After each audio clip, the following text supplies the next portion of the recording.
नमस्ते और आधुनिक भारतीय इतिहास की इस खास पड़ताल में आपका स्वागत है। नमस्कार। हमारे सामने ना स्रोतों का एक दिलचस्प समूह है।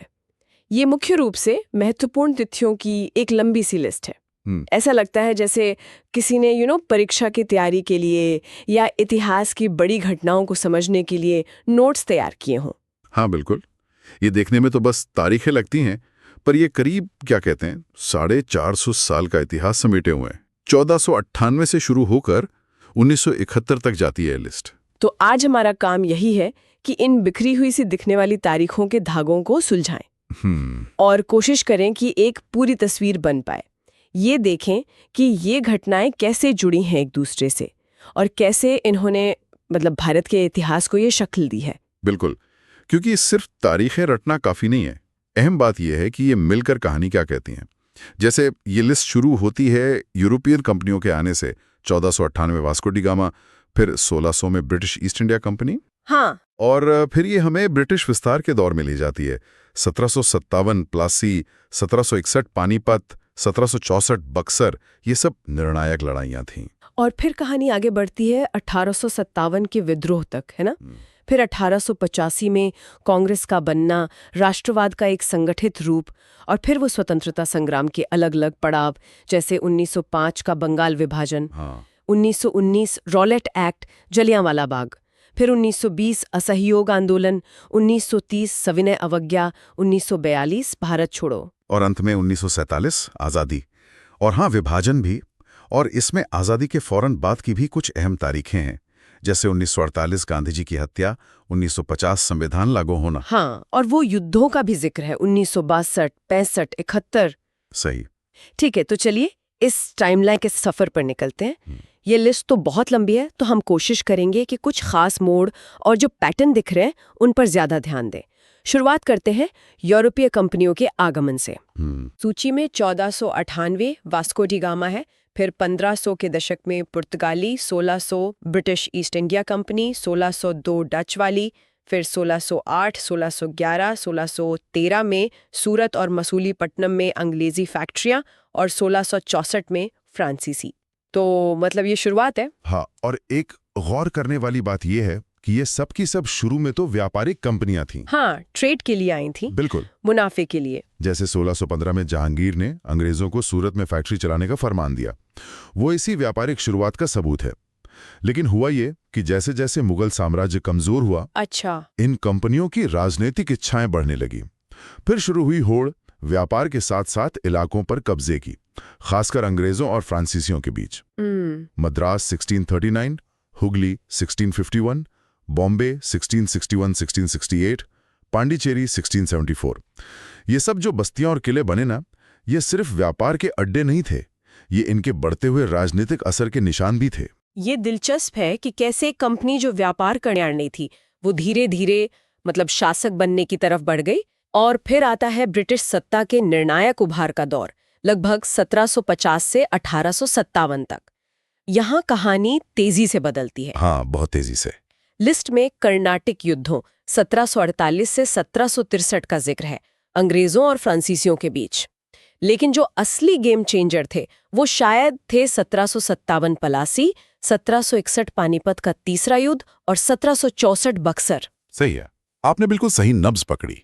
कर्नाटक युद्धों ने दक्षिण में फ्रांसीसी चुनौती को काफी कमजोर कर दिया। वांडी वॉश 1760 की लड़ाई उसमें अहम थी, लेकिन प्लासी 1757 और बक्सर 1764 ने तो पूरा खेल ही बदल दिया। कैसे?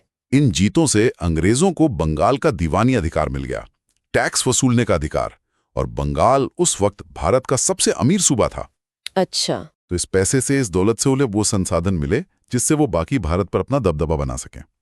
पानीपत 1761 में जो मराठों की हार हुई, उसने भी सीधे तौर पर न सही, पर अंग्रेजों के लिए उत्तर भारत में रास्ता थोड़ा साफ कर दिया। हालांकि मराठा शक्ति को पूरी तरह खत्म होने में अभी कई दशक और लगे।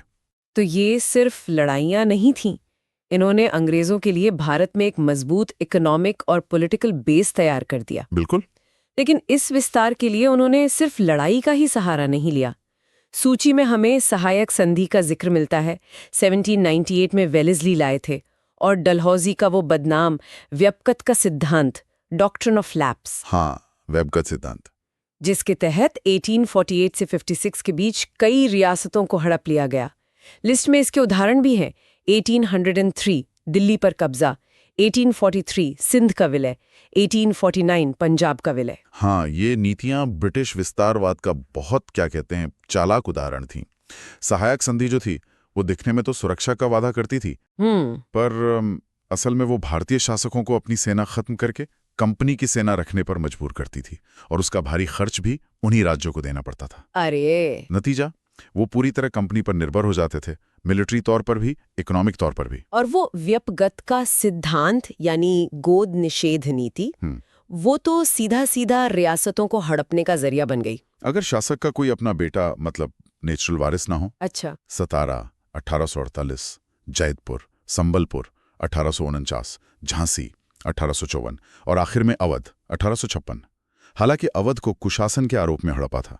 ये सब इसी नीति का शिकार हुए। मतलब कि फौजी ताकत और डिप्लोमेसी दोनों साथ साथ चल रहे थे। हाँ, बिल्कुल। इसी दौर में कुछ सामाजिक और प्रशासनिक सुधारों से जुड़ी तारीखें भी दिख रही हैं, जैसे 1773 का रेगुलेटिंग एक्ट, 1829 में सती प्रथा पर रोक, 1833 का चार्टर एक्ट, 1853 में पहली रेलवे लाइन बॉम्बे ठाणे और टेलीग्राफ, और 1854 का वुड्स डिस्पैच जो शिक्षा से जुड़ा था।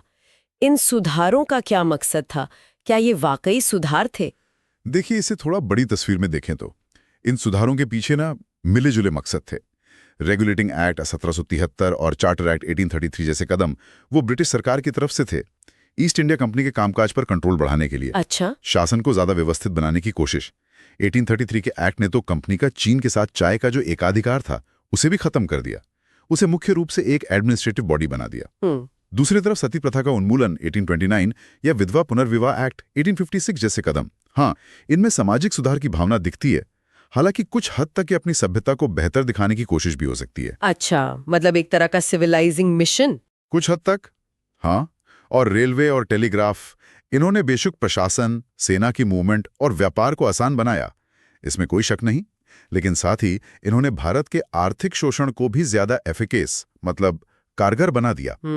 और वुड्स डिस्पैच ने पश्चिमी तर्ज की शिक्षा की नींव डाली। मकसद था ऐसे भारतीय तैयार करना जो एडमिनिस्ट्रेशन में निचले लेवल पर काम आ सकें, क्लर्क वगैरह। लेकिन इन सुधारों के कुछ अनपेक्षित परिणाम भी हुए, जिन्होंने आगे चलकर असंतोष और फिर राष्ट्रवाद को भी हवा दी। और वही असंतोष शायद 1857 के विद्रोह के रूप में फूटा। बिल्कुल। स्रोत में मार्च, अप्रैल, मई, जून, सितंबर 1857 की कई खास तारीखें और बैरकपुर, मेरठ, दिल्ली, कानपुर, लखनऊ, झांसी जैसे नाम दर्ज हैं। मंगल पांडे की घटना मार्च, अप्रैल, मेरठ से विद्रोह की शुरुआत 10 मई, दिल्ली पर कब्जा 11-12 मई, और फिर ये आग पूरे उत्तर और मध्य भारत में फैल गई। आखिरकार 1858 तक विद्रोह को कुचल दिया गया और सत्ता कंपनी के हाथों से निकलकर सीधे ब्रिटिश क्राउन के पास चली गई। 1857 का विद्रोह ये भारतीय इतिहास का एक बहुत बड़ा जैसे कहते हैं ना वाटरशेड मूवमेंट वो है। इसके पीछे सालों का जमा हुआ गुस्सा था। राजनीतिक कारण थे, जैसे वो व्यपगत का सिद्धांत, अवध का विलय। आर्थिक कारण थे, भारी लगान, पारंपरिक उद्योगों की तबाही। सामाजिक धार्मिक कारण थे, सुधारों और ईसाई मिशनरियों की गतिविधियों से जो शक पैदा हुआ था। और फिर वो चर्बी वाले कारतूसों की अफवाह ने चिंगारी का काम कर दिया। हाँ, वो तो तत्कालिक कारण बना। सही। भले ये विद्रोह अपने मकसद में कामयाब नहीं हुआ, पर इसने ब्रिटिश राज की नींव हिला दी। सबसे बड़ा नतीजा था ईस्ट इंडिया कंपनी का शासन खत्म होना और भारत का सीधे ब्रिटिश महारानी के अधीन आ जाना। भारत सरकार अधिनियम 1858। ओके। इसके बाद अंग्रेजों ने अपनी नीतियों में बड़े बदलाव किए। सेना में भारतीय सैनिकों का अनुपात कम किया, यूरोपीय सैनिक बढ़ाए, भारतीय राजाओं और जमींदारों को साथ लेने की कोशिश की, धार्मिक मामलों में दखल न देने का वादा किया। 1861 का भारतीय परिषद अधिनियम इसी नई नीति का हिस्सा था, जिसने भारतीयों को कानून बनाने की प्रक्रिया में थोड़ी बहुत सीमित ही सही भागीदारी दी। तो 1857 के बाद ब्रिटिश राज का मतलब कैरेक्टर बदला। हाँ, कह सकते हैं। और शायद इसी बदले हुए माहौल में भारतीय राष्ट्रवाद ने भी संगठित रूप लेना शुरू किया। यहाँ सबसे अहम तारीफ दिखती है 28 दिसंबर 1885, भारतीय राष्ट्रीय कांग्रेस की स्थापना। एक बहुत बड़ी घटना। सोची में 1892 का भारतीय परिषद अधिनियम और 1904 का विश्वविद्यालय अधिनियम जैसे प्रशासनिक कदम भी हैं। हाँ, और ये सवाल उठता है कि राष्ट्रवाद आखिर क्यों और कैसे पनपा। इसके कई कारण थे।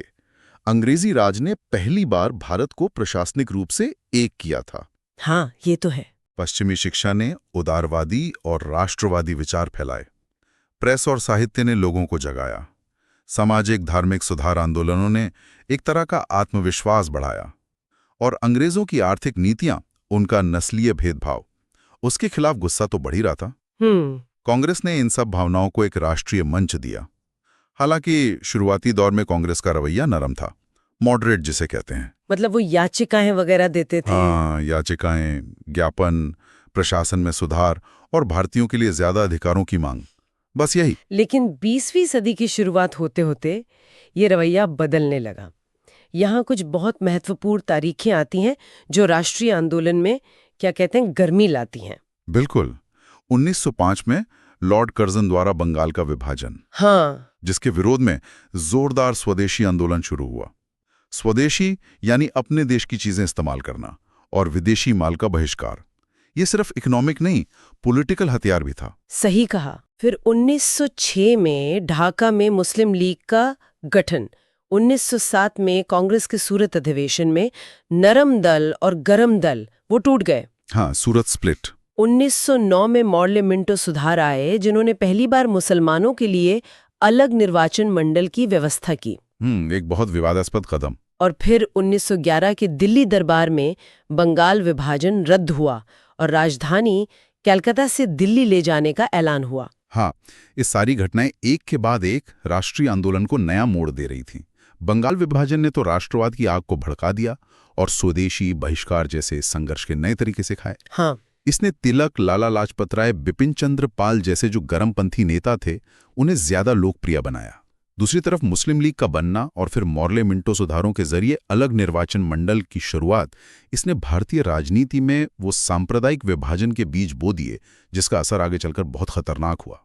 सूरत में कांग्रेस का विभाजन वो विचारधारा का टकराव था जिसने कुछ समय के लिए आंदोलन को कमजोर किया, और राजधानी का दिल्ली आना शायद ब्रिटिश हुकूमत की बदलती प्राथमिकताओं का और भारत पर अपनी पकड़ मजबूत बनाए रखने की कोशिश का प्रतीक था। और फिर मंच पर महात्मा गांधी का आगमन होता है।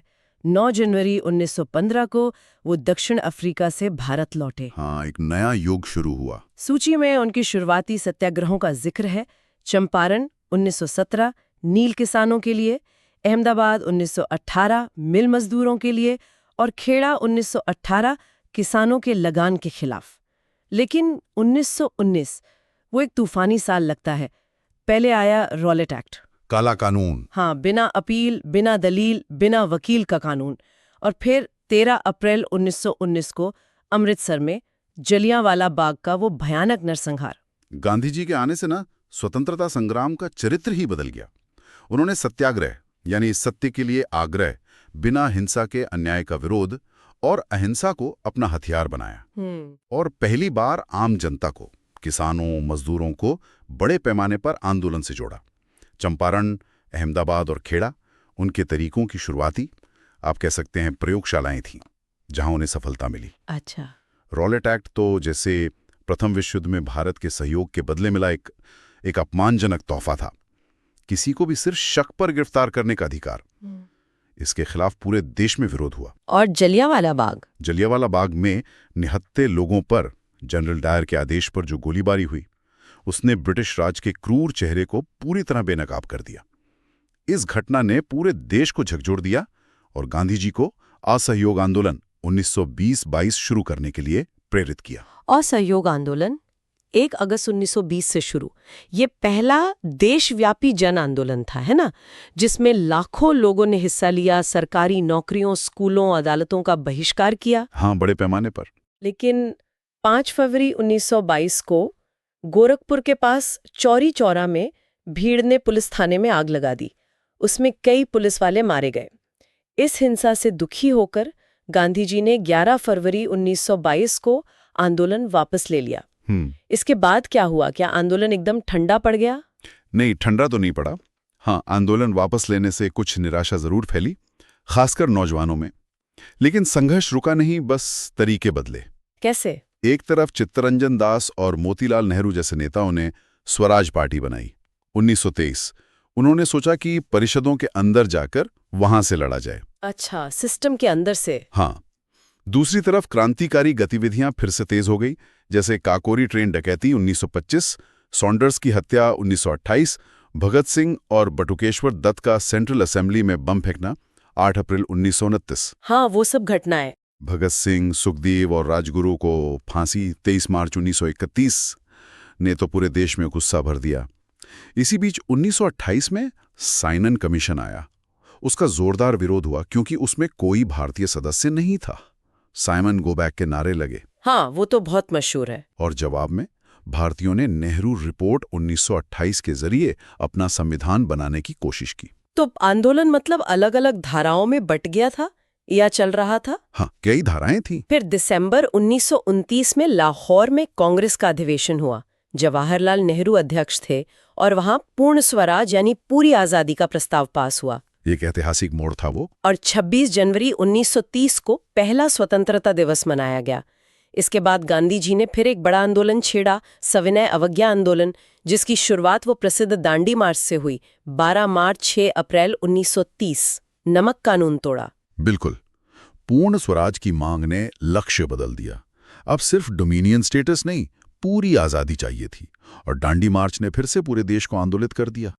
लोगों ने डमक बनाया, विदेशी कपड़ों का बहिष्कार किया, शराब की दुकानों पर धरना दिया, टैक्स देने से इनकार किया। सरकार ने फिर दमन किया। हजारों लोग जेल गए। इसी माहौल में लंदन में वो गोलमेज सम्मेलन भी हुए 1930, 1931, 1932। हाँ, राउंड टेबल कॉन्फ्रेंसेस। हाँ, भारत के संवैधानिक भविष्य पर चर्चा के लिए। लेकिन कांग्रेस ने पहले का बहिष्कार किया। बाद की बातचीत भी बेनतीजा रही। गांधी इरविन पैक्ट 4 मार्च 1931 हुआ। कुछ समय के लिए आंदोलन रुका। गांधी जी दूसरे सम्मेलन में गए भी, पर वहां भी बात नहीं बनी। इसी बीच एक और थोड़ी कंट्रोवर्शियल चीज हुई। ब्रिटिश प्रधानमंत्री रैमजे मैकडॉनल्ड ने सांप्रदायिक पंचाट कॉमनल अवार्ड 16 अगस्त 1932 की घोषणा की। उसने दलितों के लिए भी अलग निर्वाचन मंडल का प्रावधान कर दिया। हाँ, गांधी जी ने इसके विरोध में जेल में ही आमरण अनशन शुरू कर दिया। हाँ, गांधी जी का मानना था कि इससे हिंदू समाज बट जाएगा। आखिरकार उनके अनशन और डॉक्टर BR अम्बेडकर के साथ बातचीत के बाद पूना पैक्ट 24 सितंबर 1932 हुआ। अच्छा। इसमें दलितों के लिए अलग निर्वाचन मंडल तो नहीं मिला, लेकिन प्रांतीय विधानमंडलों में उनके लिए आरक्षित सीटों की संख्या बढ़ा दी गई। इन सब घटनाओं के बीच ही आखिरकार 1935 का भारत सरकार अधिनियम गवर्नमेंट ऑफ इंडिया एक्ट पारित हुआ। ये एक बहुत लंबा चौड़ा दस्तावेज था। इसने प्रांतों को स्वायत्ता दी, लेकिन केंद्र में अभी भी गवर्नर जनरल के पास बहुत ज्यादा शक्तियां थीं।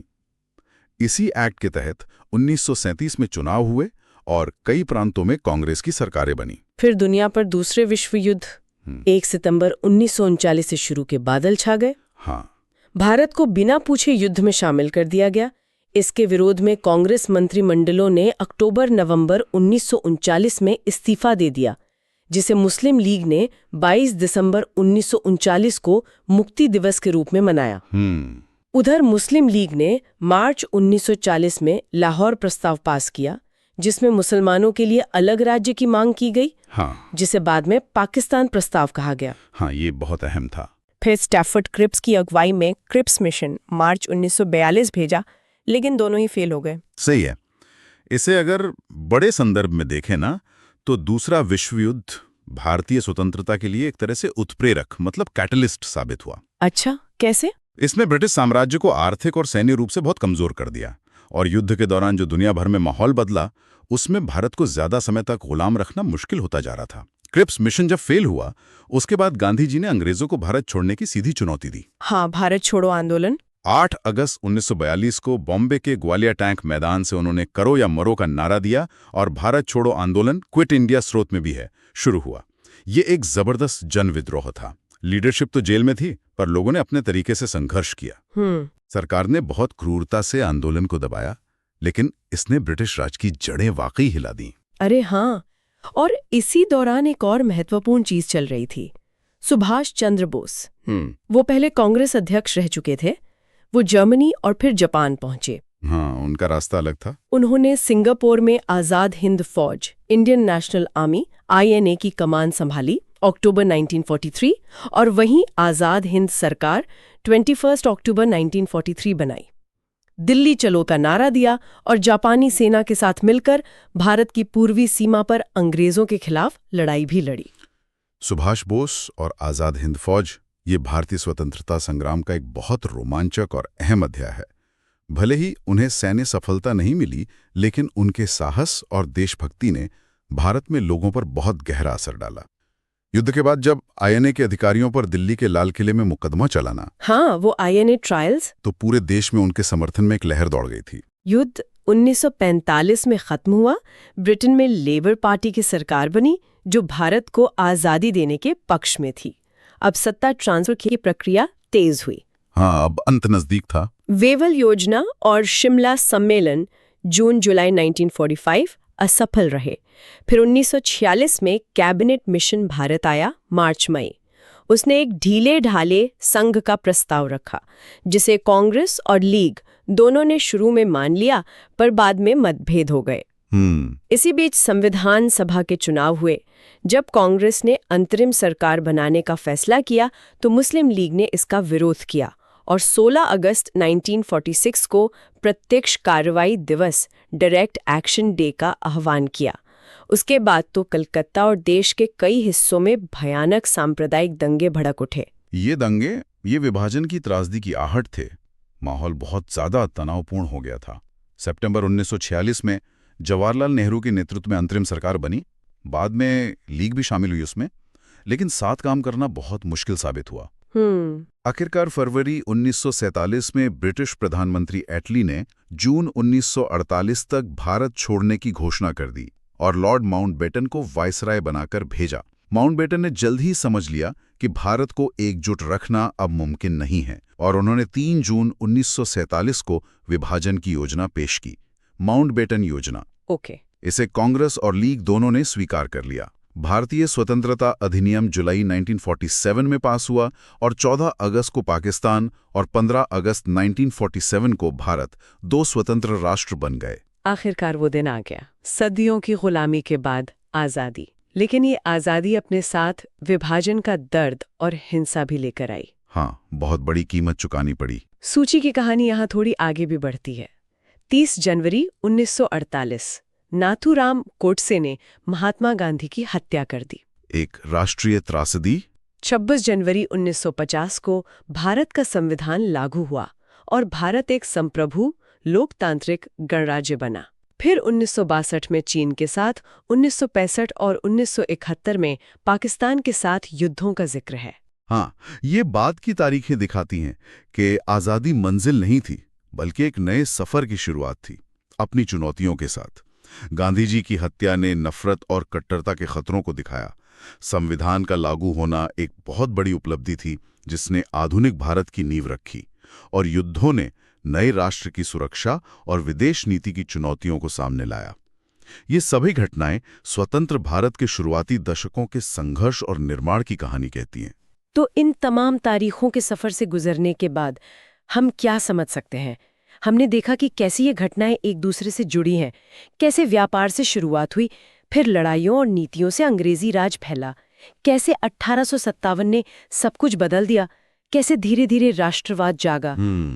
गांधी जी ने उसे जन आंदोलन बनाया और फिर कई उतार चढ़ाव, बलिदानों और वार्तालापों के बाद आखिरकार आज़ादी मिली, मगर विभाजन की कीमत पर। समीकरणों की, लोगों के प्रतिरोध के अलग अलग रूपों की, सामाजिक बदलावों की, राजनीतिक विचारधाराओं के टकराव की, और अंत में एक राष्ट्र के रूप में उभरने की दास्तान है।